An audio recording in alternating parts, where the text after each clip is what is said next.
Pessoal, hoje eu vou estar compartilhando um estudo que vai falar sobre a profecia de Isaías 53, que para mim é uma das profecias mais importantes de toda a Bíblia, porque vai falar sobre um servo sofredor. Alguns afirmam que este servo se trata da nação de Israel e outros defendem que este servo é o Messias. Mas afinal de contas, o que as escrituras realmente ensinam? Então eu não vou estar baseando a minha conclusão em tradições religiosas, nem em opiniões de rabinos, muito menos de teólogos ou de denominações. Eu vou permitir que a própria Bíblia interprete a Bíblia, porque somente as escrituras têm autoridade para responder essa pergunta. E quando a gente tira o véu da religiosidade, o véu da religião, nós conseguimos encontrar todas as respostas na Bíblia. E nessa primeira parte eu vou falar sobre a promessa da Torá, porque antes de chegarmos na profecia de Isaías, nós precisamos voltar na Torá e entender todo o contexto. E em Deuteronômio, no capítulo 18, no versículo 15, Moisés vai dizer: "O Senhor teu Deus levantará um profeta do meio de ti, de teus irmãos, como eu. A ele ouvireis." E aqui tem um detalhe muito importante, porque Deus, ele não está dando um conselho e nem uma sugestão. Deus está dando uma ordem: a ele ouvireis. E mais adiante, em Deuteronômio, Deus vai reforçar este mandamento. No versículo 18: "Eis que suscitarei um profeta do meio de seus irmãos como tu, e porei as minhas palavras na sua boca, e ele lhes fará tudo o que lhe ordenar.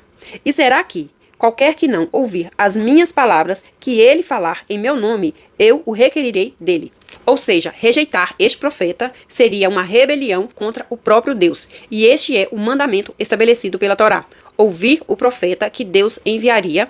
Este seria o fundamento de todo o restante das revelações bíblicas. E é aí que a gente chega em Isaías 53. E antes de iniciarmos em Isaías 53, existe um detalhe que muitos cristãos desconhecem, porque a profecia do servo sofredor não começa exatamente em Isaías 53. Ela começa em Isaías 52, do versículo 13 em diante.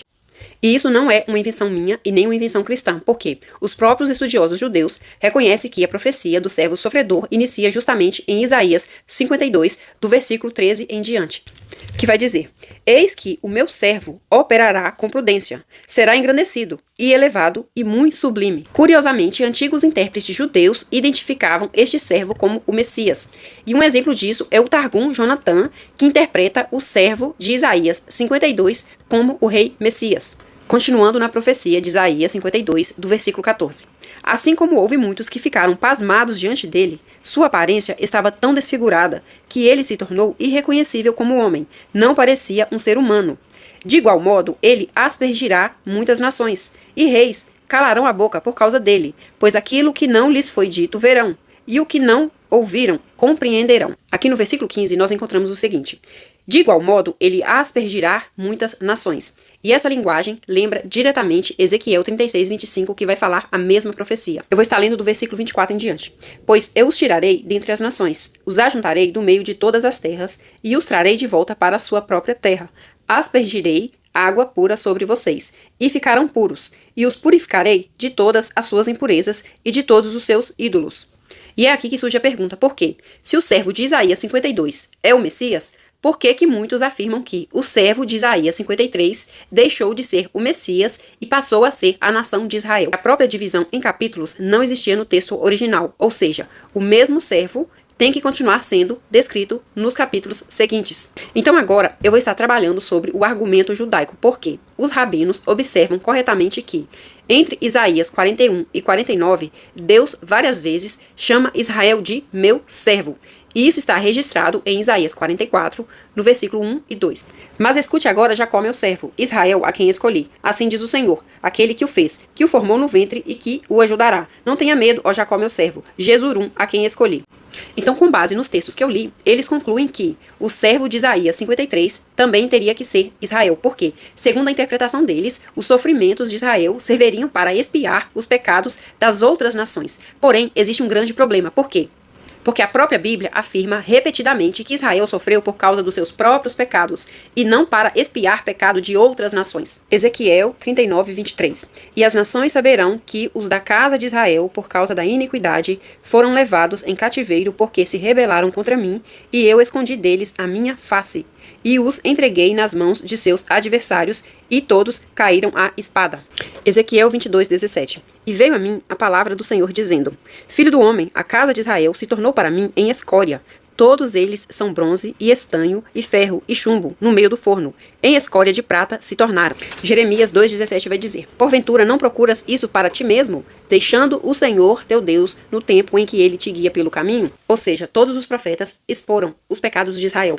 E nenhum pecador pode expiar pelo pecado de outro pecador. Nenhuma nação pecadora pode expiar o pecado de outras nações pecadoras. E uma curiosidade que talvez você não saiba é que no próprio judaísmo eles reconhecem um Messias sofredor. E curiosamente, antigas tradições judaicas também relacionavam Isaías 53 ao Messias. No próprio Talmud babilônico, no tratado Sanedrim 58b, o Messias é chamado de leproso, não porque ele fosse leproso literalmente, mas porque ele carregaria as enfermidades dos povos em seu próprio corpo. E essa interpretação lembra diretamente Isaías 53. Verdadeiramente, ele tomou sobre si as nossas enfermidades. No Talmud babilônico, que é o livro sagrado para os judeus, em Sanedrim 98a está registrado: Rabi Yehoshua ben Levi pergunta a Elias onde o Messias está sentado. Elias responde que ele está nos portões de Roma, sentado entre os pobres que sofrem de doenças ou leprosos, cuidando de suas feridas, uma por uma, para estar sempre pronto, caso seja chamado para redimir o mundo. E agora em Sanedrim 98b. Ao debaterem qual seria o nome do Messias, os sábios afirmam que o nome dele é o leproso da casa de Rabi, fundamentando isso em Isaías 53:4. Certamente ele tomou sobre si as nossas enfermidades e as nossas dores levou sobre si, e nós o reputamos por aflito, ferido de Deus e oprimido. Talvez você se pergunte, por que o judaísmo nega que Isaías 53 esteja se referindo ao servo sofredor, sendo que no próprio livro sagrado deles, que é o Talmud, está registrado essa conexão entre o servo sofredor e o Messias? A resposta é que um rabino chamado Rashi, ele interpretou o servo sofredor de Isaías 53 com a nação de Israel. E o judaísmo gostou dessa interpretação e adotou para si, mesmo sabendo que essa interpretação deste rabino não é inspirada por Deus. Então isso mostra que essa interpretação que eles adotaram não é uma interpretação inspirada por Deus, mas é uma interpretação rabínica, porque as próprias tradições antigas deles faz a associação de Isaías ao Messias, mostrando que essa leitura já existia dentro do próprio judaísmo antes do surgimento da interpretação predominante atual. Isaías 53 começa fazendo uma pergunta, e ele diz: quem deu crédito à nossa pregação? E a quem se manifestou o braço do Senhor? É como se Isaías estivesse perguntando: quem deu crédito à nossa mensagem? Isso faz uma ligação direta com Deuteronômio, que dizia: ouça o profeta. Isaías está perguntando: quem realmente acreditou na mensagem deste profeta? É como se Isaías respondesse à profecia de Moisés: Deus mandou ouvir, mas quando o profeta veio, quem deu crédito à nossa pregação? Quem realmente creu? Se você observar, a missão do profeta Isaías, ela foi diferente de todos os outros profetas. Por quê? Os outros profetas, eles vinham para anunciar arrependimento. Porém, Isaías, ele recebeu uma missão diferente. A missão dele foi revelar a dureza espiritual de Israel. No capítulo 6, a gente vê quando é que Deus chama Isaías. E no versículo 8 vai dizer: depois disso, ouvi a voz do Senhor que dizia: a quem enviarei? E a quem há de ir por nós? Então disse eu: eis-me aqui, envia-me a mim. Então Deus vai responder dizendo que o povo não ia ouvir, não ia compreender e também não ia ver. Vai e diz a este povo: ouves, de fato, e não entendes, e vedes, em verdade, mas não percebeis. Engorda o coração deste povo, e endurece-lhe os ouvidos, e fecha-lhe os olhos. Não venha a ele a ver com seus olhos, e a ouvir com os seus ouvidos, e a entender com seu coração, e a converter-se, a ser sarado. Isso mostra que, sem perceber, eles estavam espiritualmente endurecidos. E é por isso que essa profecia foi usada por Jesus e pelos apóstolos ao apontar ao povo que rejeitou o próprio Messias. Isaías viu ao Senhor, e ele vai registrar essa visão no capítulo 6.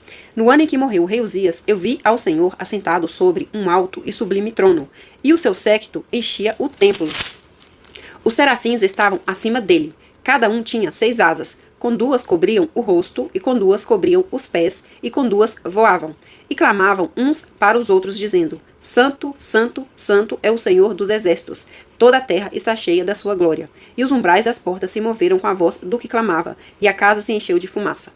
Então Isaías afirma que ele viu o Senhor. Porém, a Torá diz que ninguém pode ver a Deus e permanecer vivo. Então, quem foi que Isaías viu? Em João, nós vamos ter a resposta. João 12:36. Enquanto tendes luz, crede na luz, para que sejais filhos da luz. Essas coisas disse Jesus, e, retirando-se, ocultou-se deles. E ainda que tinha feito tantos sinais diante deles, não criam nele. para que se cumprisse a palavra do profeta Isaías, que diz: Senhor, quem creu na nossa pregação? E quem foi revelado o braço do Senhor? Por isso não podiam crer. Então Isaías disse outra vez: cegou-se-lhe os olhos e endureceu-lhes o coração, a fim de que não vejam com os olhos e compreendam no coração e se convertam, e eu os cure.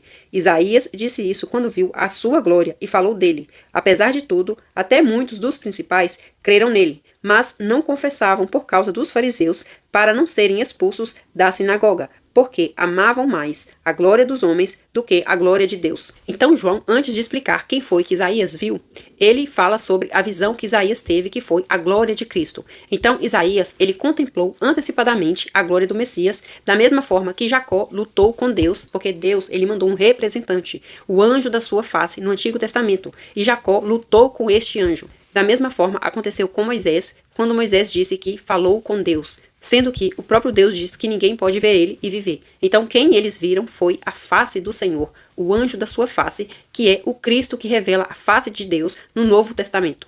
E é por isso que as Escrituras revelam que Deus se manifestava ao homem por meio daquele que representa perfeitamente a sua presença. Agora eu vou falar sobre este anjo da face do Senhor. Êxodo 23, 20. Eis que eu envio um anjo diante de ti, para te guardar pelo caminho e te leve ao lugar que te tenho preparado. Guarda-te diante dele e ouve a sua voz. E não o provoques a ira, porque não perdoará a vossa rebeldia, porque o meu nome está nele. E depois Deus afirma: mas se diligentemente ouvires a sua voz e fizeres tudo o que eu disser, então serei inimigo dos teus inimigos e adversário dos teus adversários. Ou seja, Deus está mandando ouvir a voz do anjo, e quem está falando por este anjo é o próprio Deus. Isso significa que esse anjo representa a presença visível de Deus. Isaías chama esse anjo de anjo da sua face, porque ninguém pode contemplar plenamente a face do Pai. É Deus revelando-se aos homens por meio daquele que manifesta a sua presença. Em Isaías 53, ele vai falar sobre o braço do Senhor, ou seja, a quem foi revelado o braço do Senhor. Porém, Deus, ele é espírito. Então, por que Isaías está falando de um braço de Deus como se Deus fosse humano? Na Torá, Deus afirma diversas vezes que libertou Israel com um braço forte e com uma mão poderosa. Isso está registrado em Êxodo, no capítulo 6, no versículo 6. Eu sou o Senhor e vos tirarei de debaixo das cargas dos egípcios. Vos livrarei da sua servidão e vos resgatarei com braço estendido e com juízos grandes. Ou seja, o braço do Senhor representa a ação poderosa de Deus na história. Em Isaías, esse braço é revelado na pessoa do Messias. Voltando na profecia de Isaías 53, no versículo 2. Porque foi subindo como renovo perante ele e como raiz de uma terra seca. Não tinha parecer nem formosura. E olhando nós para ele, nenhuma beleza víamos, para que o desejássemos. Então, Isaías está falando sobre um renovo. E quem é este renovo? Israel ou o Messias? O próprio Isaías responde no capítulo 4, no versículo 2. Naquele dia, o renovo do Senhor será cheio de beleza e de glória, e o fruto da terra excelente e formoso para os que escaparem de Israel. Aqui, Isaías está dizendo que o renovo trará salvação aos sobreviventes de Israel. Então, quer dizer que este renovo não pode ser a própria nação. No capítulo 11 de Isaías, ele vai dizer: porque brotará um rebento do tronco de Jessé, e das suas raízes um renovo frutificará, e repousará sobre ele o Espírito do Senhor, e o Espírito de sabedoria e de inteligência, e o Espírito de conselho e de fortaleza, e o Espírito de conhecimento e de temor do Senhor. Todos reconhecem que essa profecia trata-se diretamente ao descendente de Davi, que é o rei Messias. Isso significa que o renovo de Isaías 53 é o mesmo renovo apresentado anteriormente. Dando continuidade na profecia de Isaías 53, no versículo 3. Era desprezado e o mais indigno entre os homens, homem de dores, experimentado nos trabalhos, e comum de quem os homens escondiam o rosto. Era desprezado, e não fizemos dele caso algum. Verdadeiramente ele tomou sobre si as nossas enfermidades, e as nossas dores levou sobre si, e nós o reputamos por aflito, ferido de Deus e oprimido. Mas ele foi ferido pelas nossas transgressões, e moído pelas nossas iniquidades. O castigo que nos traz a paz estava sobre ele, e pelas suas pisaduras fomos sarados. Então aqui Isaías descreve um servo que vai ser desprezado, rejeitado, homem de dores, carregando nossas enfermidades, ferido por nossas transgressões, levando sobre si as nossas iniquidades. Ele foi conduzido como um cordeiro ao matadouro, silencioso diante dos acusadores. E nenhum desses detalhes descreve a nação de Israel como expiadora dos pecados do mundo. Mas todos esses se encaixam perfeitamente na missão do próprio Messias. No versículo 6. Todos nós andamos desgarrados como ovelhas, cada um se desviava pelo seu caminho, mas o Senhor fez cair sobre ele a iniquidade de todos nós. Ele foi oprimido, mas não abriu a boca. Como um cordeiro foi levado ao matadouro, e como a ovelha muda perante os seus tosqueadores, ele não abriu a boca. Da opressão e do juízo foi tirado. E quem contará o tempo da sua vida? Porquanto foi cortado da terra dos viventes, e pela transgressão do seu povo foi ele atingido. E puseram a sua sepultura com os ímpios, e com o rico na sua morte, porquanto nunca fez injustiça, nem houve engano na sua boca. Todavia ao Senhor agradou o moê-lo, fazendo-o enfermar.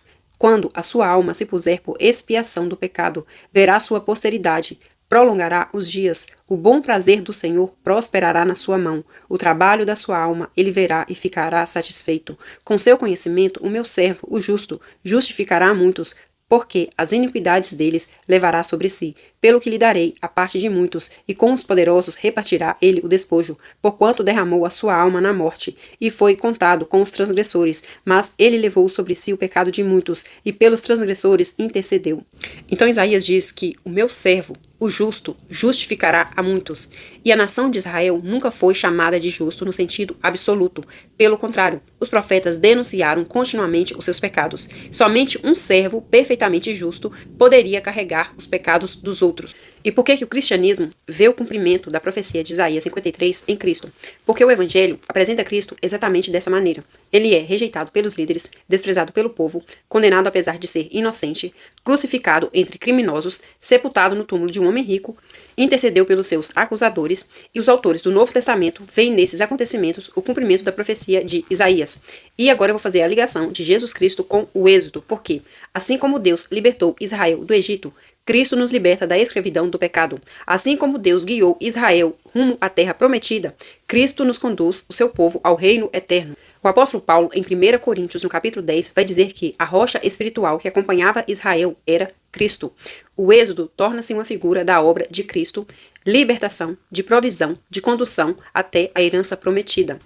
E é por isso que Deus faz a promessa do profeta semelhante a Moisés. Por quê? Assim como Moisés foi o libertador, Cristo é o libertador definitivo. Moisés mediou a antiga aliança. Cristo é o mediador da nova aliança. Moisés conduziu Israel pelo deserto. Cristo conduz seu povo à vida eterna. Moisés anunciou a palavra de Deus. Cristo é a própria palavra de Deus feita em carne. É por isso que a palavra semelhante em Deuteronômio não significa idêntico. Indica que um novo mediador cumpriria de forma plena aquilo que Moisés apenas prefigurou no passado. E assim como Moisés alimentou o povo, Jesus Cristo é o pão da vida. Moisés levantou a serpente. Cristo foi levantado na cruz. Jesus declarou que quem vê a ele, vê ao Pai, porque ele é o rosto de Deus. Cristo é a imagem do Deus invisível. Os que pertencem a Deus reconhecem a voz do pastor, mas aqueles que permanecem presos no véu da incredulidade, da religiosidade, continuam olhando para Moisés sem enxergar aquele para quem Moisés sempre apontou, porque o objetivo da Torá nunca foi exaltar Moisés. O objetivo da Torá sempre foi conduzir ao Messias.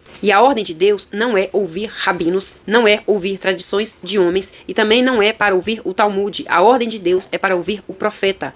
E a gente só descobre quem é este profeta lendo as profecias, estudando os profetas e não tradições de homens pecadores. Mas como alguém pode ouvir o profeta prometido se escolhe ouvir apenas a voz daqueles que o rejeitam? Rejeitar a voz do profeta é rejeitar a autoridade do próprio Deus. A decisão agora é de cada um de nós. Ouvir a voz do profeta que Deus enviou ou permanecer seguindo a voz dos homens. Quem escolhe ouvir a voz de Cristo anda na verdade revelada por Deus, porque Cristo não veio fazer a sua própria vontade. Ele veio revelar o Pai a nós. E quem rejeita Cristo, rejeita aquele que o enviou.